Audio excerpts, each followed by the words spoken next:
Comment se passe l'opération? Donc, c'est une opération qu'on peut faire sous anesthésie locale avec une sédation ou une petite anesthésie générale. Donc, elle dure 2 à 3 heures. C'est une hospitalisation généralement de 24 heures. On a des bleus, on a des visages un petit peu enflés, donc ça peut durer en moyenne entre 2 à 3 semaines, mais généralement on peut reprendre une vie normale à partir de 2 à 3 semaines. Le résultat s'améliore progressivement. Au bout d'un mois, c'est bien, au bout de 3 mois, c'est super, et au bout de 6 mois, il n'a pratiquement plus aucune trace de cicatrice. Donc dans ce genre de lifting, comme je l'ai dit, tout dépend de l'âge de la patiente, tout dépend du relâchement au niveau du visage. On peut soit faire des gestes localisés au niveau du haut, au niveau du visage ou au niveau de l'ovale et du cou. On peut associer aussi une chirurgie des paupières quand il y a un regard qui est un peu triste. Donc ça peut être une chirurgie globale. On peut même parfois faire lip lift quand c'est nécessaire. Donc en fonction de chaque visage et de chaque cas, on adapte la technique et on adapte le traitement. Donc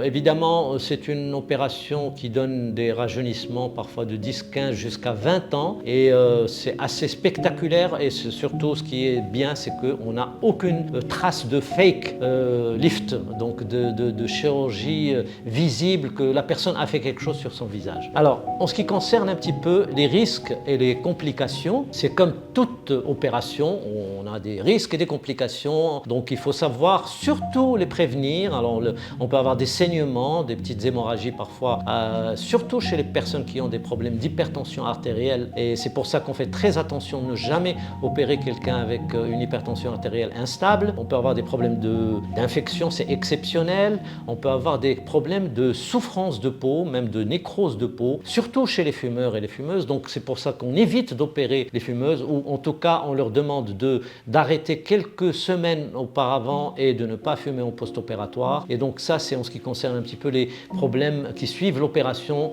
dans les jours ou les semaines qui suivent. Maintenant, on peut avoir aussi des complications en rapport avec les cicatrices. Les cicatrices sont généralement très discrètes, mais il y a certaines personnes qui cicatrisent mal, qui ont des problèmes de cicatrices hypertrophiques. Donc, quand on a ce genre de cicatrisation, on peut toujours les reprendre chirurgicalement, les traiter avec certaines crèmes, certaines injections, avec le laser. Donc, on arrive toujours à gérer ces problèmes cicatriciels. On peut également avoir quelques problèmes en rapport avec la mobilité parce qu'on travaille très loin dans le visage sous les muscles et on travaille à côté du nerf facial. Donc, dans certains cas, on peut avoir des petites parésies passagères. Moi, dans mon expérience, je n'ai jamais eu de paralysie. Mais si le chirurgien n'est pas expérimenté, il n'a pas une grande expertise dans le deep plane, on peut se retrouver avec parfois des petites paralysies, soit au niveau du front, soit au niveau du visage ou du cou. Donc, il faut être très vigilant et ne pas donner son visage à un chirurgien qui n'a pas l'expérience du lifting et qui n'a pas l'expérience de deep plane. Parce que le deep plane, c'est une étape très avancée dans la technique chirurgicale et on ne peut pas l'apprendre du jour au lendemain. C'est des années de travail, des années d'expérience et donc